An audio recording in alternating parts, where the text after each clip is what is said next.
वसुदेव सुतम देवम कंस चाणूरमर्दनम देवकी परमानंदम कृष्णम वंदे जगत गुरु। जय श्री कृष्ण, जय श्री राम। सर्वे भवन्तु सुखिन। Friends, welcome. आज की ये वीडियो आउटडोर है, आउटडोर शूटिंग है। बहुत ही खूबसूरत और बड़ा शांति में ये नजारा है। आम के बाग में मैं खड़ा हूं और बड़ा ही शांति में माहौल है। फ्रेंड्स, कुछ दूरी पे ट्रेन गुजर रही है, उसकी आवाज आ रही है। आज की इस वीडियो में मैं आपसे बात करूंगा, जब कोई आदमी परेशान होता है अपने जीवन में तो वो किसी एस्ट्रोलॉजर को ढूंढता है।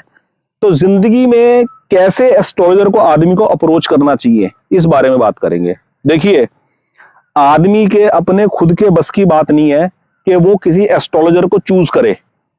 हमारी जैसी सोच, जैसी कामना, जैसी मनोवृत्ति होती है, जैसा हमारे मन की स्थिति होती है, उसके अनुसार चीज हमारे सामने आती है। अब जैसे मेरी ये वीडियो आपके सामने आई, मुझे पूरा विश्वास है, पूरे का पूरा विश्वास है आपके ऊपर भगवान की कहीं ना कोई किसी ना किसी रूप में कृपा है। 100% कृपा तो सबके ऊपर ही है भगवान की। लेकिन हमारी कामना के अनुसार हम कितना एनर्जी अपनी कामनाओं को देते हैं और कितनी एनर्जी, कितना हिस्सा हम परमात्मा के ऊपर विश्वास में बिताते हैं, सारा खेल इसी का है। क्या है जीवन में एक आदमी, जिनमें अगर मैं एक बात कहूं, एक आदमी, तो उस आदमियों में मैं भी शामिल हूं। मैं कोई एक्स्ट्रा ऑर्डिनरी नहीं हूं कि आप लोग कुछ अलग और मैं अलग हूं। मैं सब में अपनी गिनती करता हूं। एक आदमी अपने जीवन के अंदर भगवान की पूजा आराधना करता है, कुल देवता कुल देवी को भी पूजता है, पितरों के लिए भी रिचुअल्स करता है, हर कार्य वो करता है। लेकिन फिर भी जिंदगी के अंदर एक डिससेटिस्फेक्शन होता है। हम जो करना चाह रहे होते हैं वो नहीं कर पा रहे होते, उसमें हमें कामयाबी नहीं मिल रही होती। तो उस वक्त एक आम आदमी, उस वक्त एक आदमी एस्ट्रोलॉजर को ढूंढता है। तो वो एस्ट्रोलॉजर कैसा हो, क्या गुण हो उस एस्ट्रोलॉजर के अंदर, उस बारे में मैं आपको ये वाली बात कहूंगा। YouTube के ऊपर आदमी जिसको आप अप्रोच करना चाहते हैं, उसकी बॉडी लैंग्वेज, उसका प्रेजेंटेशन, उसकी बातों को एनालाइज कर कर आप इस बात का निर्णय कर सकते हैं कि मुझे इस आदमी को अप्रोच करना चाहिए या नहीं करना चाहिए। देखिए, मैं जो समझता हूं एस्ट्रोलॉजी का यूज, वो ये समझता हूं कि ऐसा आदमी जो हमें एस्ट्रोलॉजी के वहमों से, पाखंडों से, अंधविश्वासों से बाहर निकलवा दे, हमारे को हमेशा एस्ट्रोलॉजी के अंदर बांध के ना रखे। फॉर एग्जाम्पल, ये मैं अपनी इंटरनल बात बता रहा हूं, इंटरनल, कि यदि कोई व्यक्ति मुझे अप्रोच करता है कंसल्टेशन लेने के लिए, तो मेरा क्या टारगेट होता है कि इस आदमी को जिंदगी भर के लिए अब एस्ट्रोलॉजी से बाहर कर दिया जाए। अब ये बार बार एस्ट्रोलॉजी के चक्कर में ना फंसे कि आने वाली, एक्चुअली क्या होता है, मैं आपको एक बात बता दूं, किसी भी एस्ट्रोलॉजर की अगर आपने जेन्युइनिटी देखनी है तो आप इस बात से अंदाजा लगाइएगा कि क्या वो इस तरीके की कोई स्टेटमेंट दे रहा है कि फ्यूचर में आपकी कनेक्टिविटी उसके साथ बनी रहे, आपकी आने वाली दशाओं के बारे में क्या कर वो इस तरीके का कोई एक डाउट क्रिएट कर रहा है कि आने वाली दशा जो होगी उसके अंदर ऐसा हो सकता है या वैसा हो सकता है, ताकि आपकी एक डिपेंडेंसी उसके ऊपर बनी रहे। आपने किसी से भी सलाह लेनी है, चाहे वो एस्ट्रोलॉजर है, चाहे वो कंसल्टेंट है, चाहे वो कुछ भी है, कोई भी डेजिग्नेशन वो दे रहा है। पहली बात तो ये कि मैं अपने आप को कोई एस्ट्रोलॉजर, कोई ज्योतिषी मानता नहीं हूं, ना मैं कहता हूं मैं ऐसी डेजिग्नेशन में अपने आप को बांध के नहीं रखना चाहता। मैं तो केवल एक कंसल्टेंट हूं जो लाइफ के बारे में गाइडेंस देता हूं। आप एस्ट्रोलॉजर के पास जब जाएं सलाह लेने के लिए, तो केवल आपके डाउट क्लियर होने चाहिए, चाहे वो डाउट मेटीरियलिस्टिक वर्ल्ड से जुड़े हुए हो, चाहे आध्यात्मिक दुनिया से जुड़े हुए हो। आपके हर एक प्रश्न का उत्तर वो आपको दे दे, हर चीज को ग्रहों से कोरिलेट ना करे। देखिए, मैं आपको एग्जांपल देता हूं। एक व्यक्ति है, वो एक धन दौलत संपन्न परिवार में पैदा हुआ, घर में कोई कमी नहीं है, माता पिता दोनों सरकारी नौकरी करते हैं, दोनों को 1.5 लाख रुपए तनख्वाह मिलती है, 3 लाख रुपए 4 लाख रुपए घर की आमदनी है, और उस पैसे को इन्वेस्ट कर कर साइड इनकम भी उन लोगों को आती है। वो आदमी, वो बच्चा एक कोर्स कर कर एस्ट्रोलॉजर का, न्यूमरोलॉजी का, पामिस्ट्री का, जेम्स के बारे में थोड़ी सी नॉलेज गेन कर कर एक वेबसाइट खोलकर बैठ गया, यूट्यूब चैनल के ऊपर से लोगों को प्रभावित कर रहा है, उसका अपना जीवन के अंदर कितना एक्सपीरियंस है लाइफ का, जीवन के प्रति उसका क्या तजुर्बा है लाइफ को जानने का। ठीक है, वो व्यक्ति अब्रॉड चला गया, अब्रॉड से वापस आ गया, अब्रॉड में कोई काम करने का वेंचर स्टार्ट किया, वो कामयाब नहीं हुआ, अब वापस आ गए, अब एस्ट्रोलॉजी के माध्यम से लोगों का मार्गदर्शन कर रहे हैं। वो आदमी जीवन के बारे में किसी व्यक्ति को सही तरीके से बता सकता है, या वो आदमी जीवन के बारे में सही तरीके से बता सकता है जिसको एस्ट्रोलॉजी की नॉलेज तो हो, जिसको जेमस्टोन्स की नॉलेज तो हो, जिसने खुद अपने जीवन के अंदर राहु, गुरु, शनि इनकी दशाओं को झेला हो, लाइफ के अंदर स्ट्रगल किया हो, जॉब की हो, जॉब के अंदर ऑब्स्टेकल फेस किए हो, अपनी मेहनत से खुद घर बनाया हो, अब्रॉड गए हो, वीजे के लिए अप्लाई किया हो, वीजा रिजेक्ट हुआ हो, फिर दोबारा से वीजा गेन किया हो, इन सब बातों को जिस आदमी ने प्रैक्टिकल दौर से गुजरा है, वो आदमी आपको ठीक एडवाइस दे सकता है कि एक किताबी ज्ञान वाला आदमी ठीक तरीके से आपको राय दे सकता है। ये मैं अपना और किसी दूसरे एस्ट्रोलॉजर का कंपेयर नहीं कर रहा, केवल ये वाली बात कह रहा हूं कि एक आम आदमी जब किसी से सलाह लेना चाहता है तो उसको किस कैटेगरी के आदमी से सलाह लेनी चाहिए। लेगा तो वो उसी से ही जिससे उसका लेन देन का संबंध परमात्मा बांधेंगे। तो आदमी के दिमाग में ये वाली बात आती है कि जब सारा संबंध बांधना ही परमात्मा ने है तो फिर हम मेहनत कर क्यों रहे हैं। बिल्कुल भी मेहनत मत करो, मत करो मेहनत, बैठ जाओ हाथ पर हाथ रखकर। मेहनत इसलिए करनी है, सच्चे हृदय से मेहनत इसलिए करनी है क्योंकि हमें सही मार्ग मिल जाए। अब देखिए इस वीडियो का क्रक्स अब मैं बोलने जा रहा हूं। स्क्रिप्ट तैयार नहीं होती, क्या बात पहले बोलनी क्या बाद में बोलनी है मुझे खुद नहीं पता चलता। जो बात जब जैसे जुबान पर आती है मैं वैसे बोलता हूं, और वन टेक वीडियो चलती है, कोई वीडियो एडिटिंग नहीं होती मेरी। जब व्यक्ति को, किसी भी इंडिविजुअल को इस बारे में पता नहीं होता कि प्रारब्ध क्या चीज है, कितनी रेशों में प्रारब्ध ने काम करना है। जो मैं चाहता हूं, हर व्यक्ति संसार के अंदर एक ही चीज चाहता है, वस्तु व्यक्ति परिस्थिति। पूरा संसार एक ही दौड़ में लगा हुआ है वस्तु व्यक्ति परिस्थिति को हासिल करने के लिए, और वस्तु व्यक्ति परिस्थिति को हासिल करने के लिए, करने के बाद उसको बरकरार रखने के लिए कि वो मेरे पास सेफ रहे, सेफर रहे। इस काम के अंदर स्ट्रगल हो रहा है। कोई भी आदमी किसी सलाहकार के पास तब अप्रोच करता है जब उसको इस बात की क्लैरिटी नहीं होती कि जीवन में कितना रोल प्रारब्ध का है, क्योंकि हम अपने प्रारब्ध को जानते नहीं है, हम अपने पूर्व जन्मों के कर्मों के पाप और पुण्य को जानते नहीं है। लेकिन अभी की सुख सुविधाओं के हिसाब से, अभी के ऑब्स्टेकल के हिसाब से हम अपने प्रारब्ध को बड़े अच्छे क्लियरली जान सकते हैं। उस आदमी को यह नहीं पता होता कि कितना रोल मेरे प्रारब्ध का है मेरे साथ, कितना रोल मेरे अभी के कर्मों का है, और कितना रोल मेरे जन्म कुंडली के अंदर दर्ज जो ग्रह हैं जन्म के समय पर उनका है। जब ये चीज की क्लैरिटी उसको कोई एक समझदार आदमी, भगवान की कृपा से उसको किसी के भी माध्यम से ये प्राप्त हो जाती है तो उसको बिल्कुल क्रिस्टल क्लियर हो जाती है पिक्चर। जैसे फॉर एग्जांपल मैं आपको बताऊं, एक व्यक्ति है, एक बच्चा है, उसका जन्म ऐसे घर में हुआ जब पैसे की कोई तंगी नहीं है, कोई भी तंगी नहीं है पैसे की। बिना किसी ऑब्स्टेकल के वो पढ़ गया, पढ़ने के बाद पिताजी ने उसको अमेरिका भेज दिया। अमेरिका में जो काम करना चाहा वो खूब पैसे खर्च के किया, नहीं हुआ, वापस आ गए।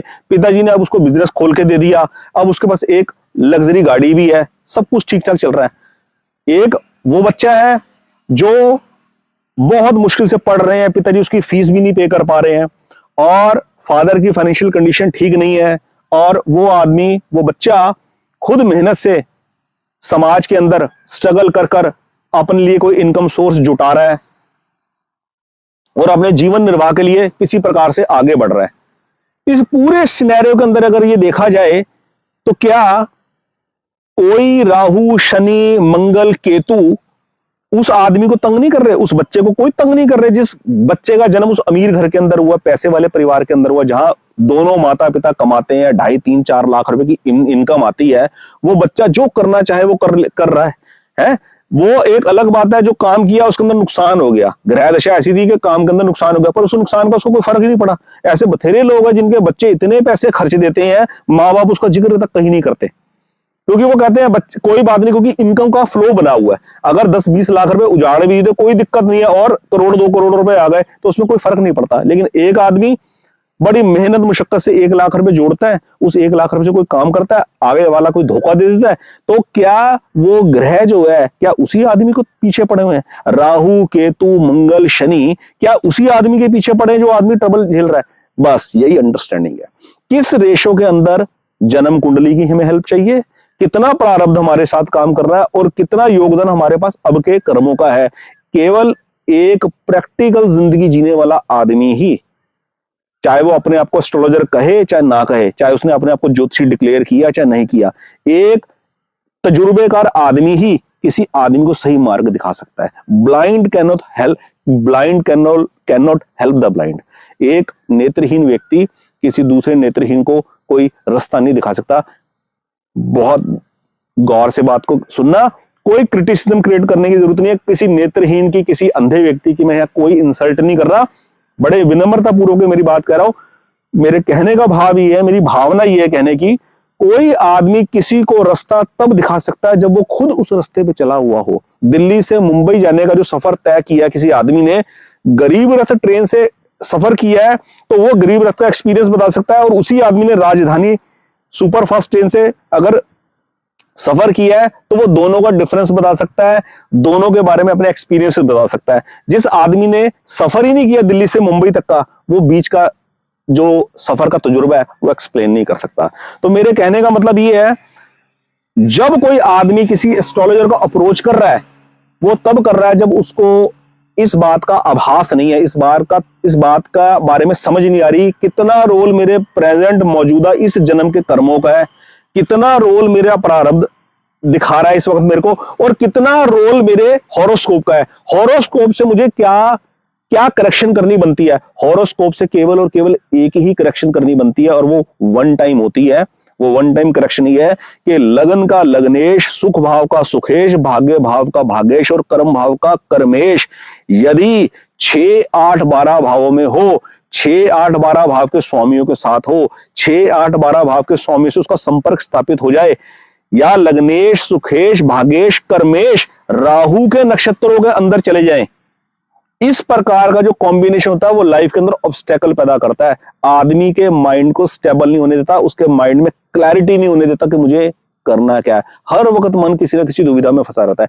वो करेक्शन करने की जरूरत होती है, और वो करेक्शन करने के बाद आदमी एस्ट्रोलॉजी से आउट है। बस अब बार बार जन्म कुंडलियां देखने की जरूरत नहीं है। अब ये देखने की कोई जरूरत नहीं है कि पिछली बार जब मेरी केतु की महादशा आई थी ना, तो बहुत वारे न्यारे हुए थे, मुझे बहुत प्रॉफिट हुआ था, बहुत लाभ हुआ था। लेकिन अब जिस अगले केतु के बाद जो अब शुक्र की महादशा लग गई, उसके अंदर जो केतु की अंतरदशा आई है ना, उसके अंदर मेरा नुकसान हो रहा था। अब मैं केतु के लिए क्या उपाय करूं? है उस वक्त तो मैंने कैटसाई भी नहीं पहना था, उस वक्त तो मैंने लहसनिया भी नहीं पहना था, तब भी इतना फायदा होता। अब मैंने लहसनिया भी पहन लिया, तब भी फायदा नहीं हो रहा। इस प्रकार की जो अपनी कामना पूर्ति की इच्छा होती है ना, वो आदमी को फंसाती है एस्ट्रोलॉजर के पास, वो ठगी का शिकार बनाती है। बस ये डिफरेंस है। एक एस्ट्रोलॉजर का ये फर्ज बनता है, चाहे वो एस्ट्रोलॉजर है चाहे वो एक आम आदमी है, कि उसको जिंदगी का प्रैक्टिकल एक्सपीरियंस है। उसको जिंदगी में वो करोड़पति है कि नहीं है, इससे कोई लेना देना नहीं है। उसको जिंदगी का तजुर्बा है, जो सामने वाला उसको अप्रोच कर रहा है, वो उसको दोनों तरीके से बताने के लिए कैपेबल हो। यहां मैं बिना बेझिझक ईश्वर की कृपा से आपको ये बोलना चाहूंगा, मैंने एस्ट्रोलॉजी में जो कुछ भी सीखा परमात्मा की कृपा से प्राप्त हुआ, और रत्न के बारे में जो भी नॉलेज है, उसके संबंध में मैं किसी भी जन्म कुंडली का विश्लेषण करके परमात्मा की कृपा से यह बता सकता हूं कि जन्म कुंडली के अंदर क्या कमी है, और उसका रेक्टिफिकेशन कौन सा नग धारण कर करना चाहिए, वृक्षारोपण कर करना चाहिए, दान पुण्य कर किस प्रकार नवग्रहों को बैलेंस किया जा सकता है। अगर किसी भी आदमी को अपने जीवन में किसी समस्या का समाधान ढूंढने में एस्ट्रोलॉजी के माध्यम से कोई मदद चाहिए, ही और she can approach to me, they can get consultation from me. मैं मार्गदर्शन कर सकता हूं।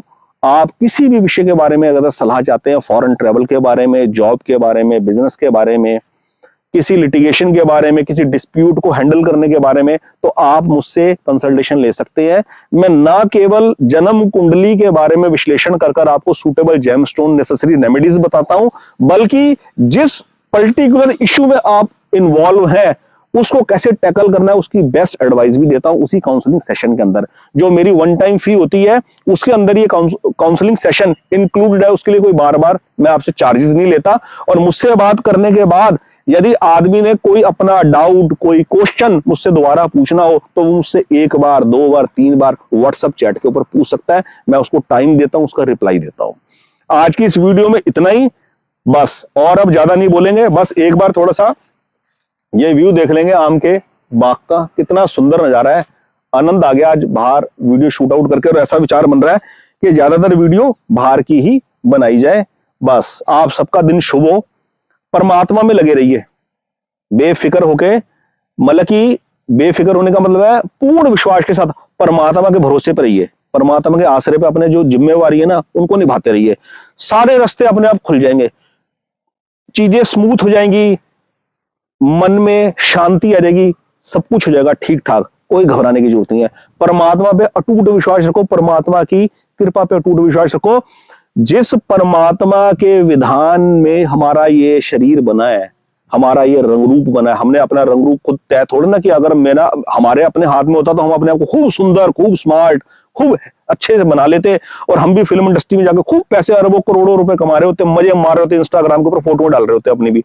कोई बात नहीं, अभी भी जहां पर है बहुत बढ़िया है, सबके सब जिस भी जगह पर है वो ही बढ़िया परफेक्ट है। परमात्मा ने हमारे को जहां पर बिठाया है ना वही जगह परफेक्ट है हमारे लिए। उस विधान के तहत हमें अपना अपना रोल अदा करना है इस सृष्टि के अंदर, इसलिए अपनी जिम्मेवारियों में पूरी तरीके से ध्यान देना है। घबराना नहीं, डरना नहीं, परमात्मा के ऊपर आसरा रखना है, सारे काम के रास्ते अपने आप खुलेंगे। बहुत बहुत धन्यवाद। आज की इस वीडियो में इतना ही। आपका दिन शुभ हो। जय श्री कृष्ण।